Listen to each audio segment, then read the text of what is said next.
हमारे देश में सब्जियों की खेती साल भर की जाती है और इन सब्जियों को लगाने के लिए किसानों को नर्सरी तैयार करनी पड़ती है, लेकिन किसान सब्जियों की नर्सरी सही प्रकार से नहीं कर पाते हैं, जिससे इनको स्वस्थ पौध नहीं मिल पाती है। तो किसान भाइयों, यदि आप भी सब्जियों की नर्सरी तैयार करना चाहते हैं तो आपको कुछ जरूरी बातों पर विशेष ध्यान देना होगा।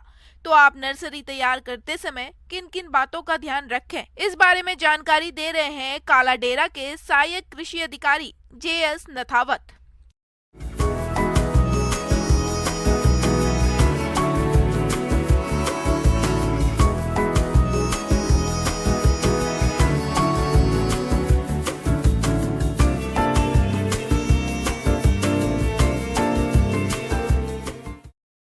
इस जायद ऋतु के लिए जो है वो अपन जो विशेष तौर से जो सब्जियों वाली जो फसलें हैं उनकी नर्सरी जो तैयार करते हैं, जो अभी तैयार होगी, इसके लिए अपन विशेष तौर से जो अपने जो खेतों में जो करीब करीब मकान बने हुए हैं उनके जो दक्षिण साइड की जो ज़मीन है, जो खेत है, उसमें नर्सरी तैयार करते हैं।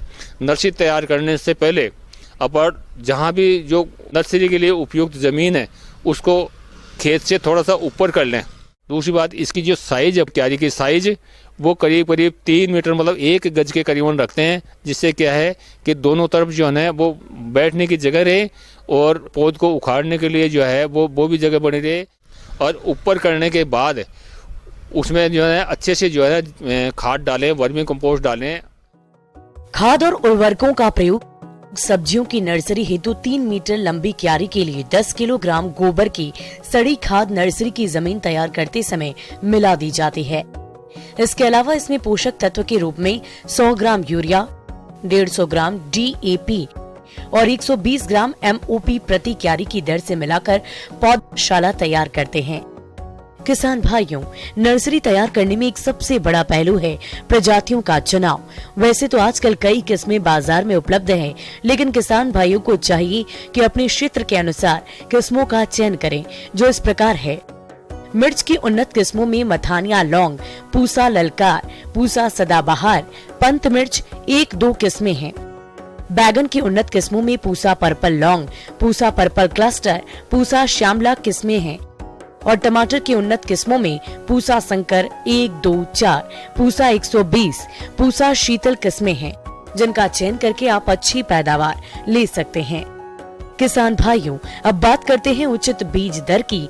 तो मिर्च की खेती के लिए 1 से 1.5 किलोग्राम बीज, टमाटर और बैगन की खेती के लिए 400 से लेकर 500 ग्राम बीज प्रति हेक्टेयर प्रयोग में लाएं। कि अपन जो है फंजीसाइड से जरूर उपचारित करें, जिससे क्या है किसी भी तरह के रोग नहीं आए।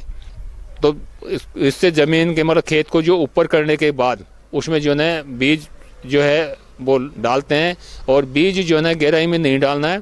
ऊपर से बीज फैलाने के बाद ऊपर जो है वो एक मिट्टी की लेयर करके उसमें ज़्यादा से पानी देना है। और पौध में जो सघनता कम रखी जाती है, अगर सघनता होगी तो पौधा जो है वो स्वस्थ नहीं होगा। इसलिए पौधे से पौधे की दूरी भी जो है ना वो ज़्यादा नहीं रखें। कहीं ऐसा नहीं हो कि एक ही झुंड में एक ही जगह ज़्यादा पौधे रह जाए और बीच की क्यारी खाली रह जाए, ऐसा भी नहीं करना है। तो अपन सामान्य तौर से जैसे अपन पौध को जो है ना एक तरह से समानांतर आधार पे रखें। साथ ही साथ अपन जो है ना 40 मेज की एक लाइलॉन की जाली वो रखें। उस लाइलॉन की जाली से जो है ना उसको ढक दें, जिससे क्या है कि जो अपने वाइट फ्लाई वगैरह या कीट रोग पतंगे वगैरह जो भी है जो उसमें अपने जो पौध जो तैयार हो रही है उसको खराब नहीं करें, और किसी भी तरह का कोई वायरस वगैरह उस पौध पे नहीं आए। किसान भाइयों, सब्जी की नर्सरी में अक्सर डंपिंग ऑफ रोग अधिक देखने को मिलता है, जिस कारण पौधे खराब हो जाते हैं। तो इस तरह की समस्या से बचने के लिए आप कार्बेनोडाजिम दवा की 2 ग्राम मात्रा को प्रति लीटर पानी में घोलकर ड्रेंचिंग कर दें, जिससे आप इस रोग पर नियंत्रण पालेंगे। किसान भाइयों, अब बात करते हैं पौधों की कठोरीकरण की। तो जब पौधे थोड़ी बड़े हो जाएं, तब उसे अधिक धूप और कम पानी देना चाहिए। रोपाई के 1 सप्ताह पहले पौधों की अच्छी तरह से उन्हें धूप भी मिलना चाहिए और 1 दिन छोड़कर दूसरे दिन सिंचाई करनी चाहिए, या पौधे उखाड़ने के लिए 2 से 3 दिन पहले सिंचाई बंद कर देनी चाहिए। ये क्रिया करने से पौधे कठोर हो जाते हैं और उनमें रोपण के समय झटकों को सहन करने की क्षमता बढ़ जाती है।